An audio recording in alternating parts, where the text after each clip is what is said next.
Hey guys, today I'm going to review the LEGO set 10231 Shuttle Expedition.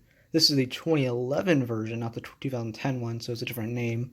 It has 1,230 pieces, originally went for $100 and was released in July of 2011. Now you only get a couple minifigures here. These first two here are astronauts, a male and a female one. Nothing too interesting about them, except I do like the little space logo print and some decent printing. I mean, these are technically the 2010 ones, I think, but they have about the same, no alternate face prints or anything, but it's cool that it goes with them. And then this is the driver of the little rover that comes with the set.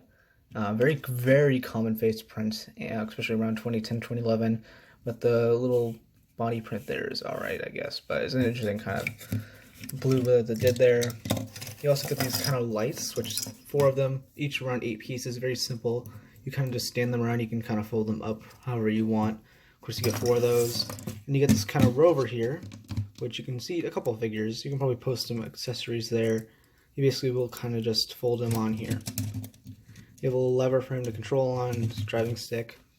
That there is a sticker, not a print. That's a cool kind of... It would have been better if that was a print, but you also got this kind of camera here which you can attach on, and you have a room for a figure or two. Depends on how much you want to squeeze on there. Now, I'm going to say this build is so tall it can't even fit it in my review stand fully upright. This is how tall it is.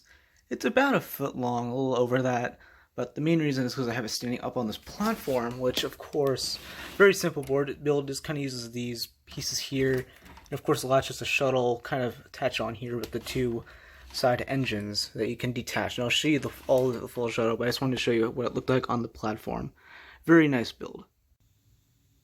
Now, starting with the shuttle, the main way to, of course, just take it off is just rip it off. It's just attached to 2 Technic pins on the main fuel pod here, which I'll show you that all separately. Let me just show you the main build of the shuttle, which underside is very flat. This is where it connects this part and this part.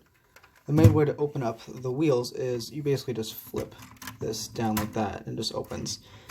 Uses almost like a spring mechanism to do that, and the other way you just push one of those out and the other one goes out too.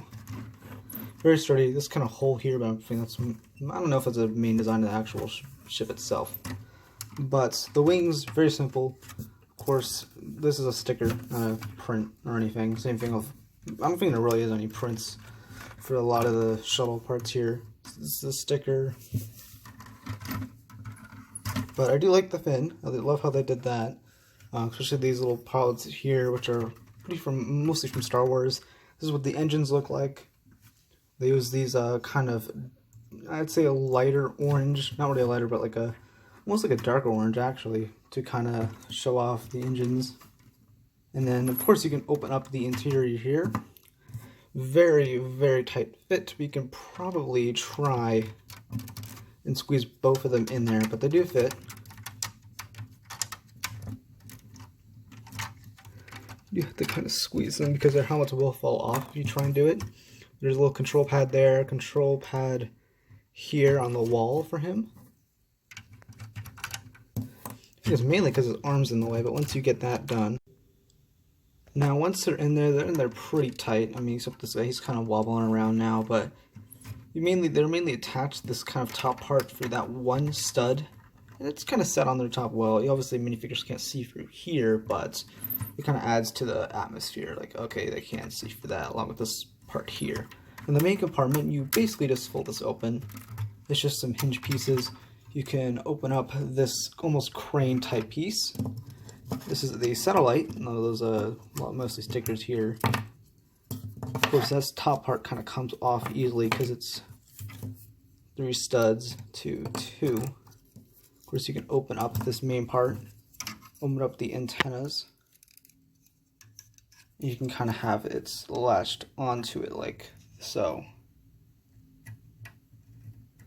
And then you can obviously put it back, but you can kind of have it like it's in space. And then you can all fold it back up. Not much room here. This is just more of the function for the inside. And close that up.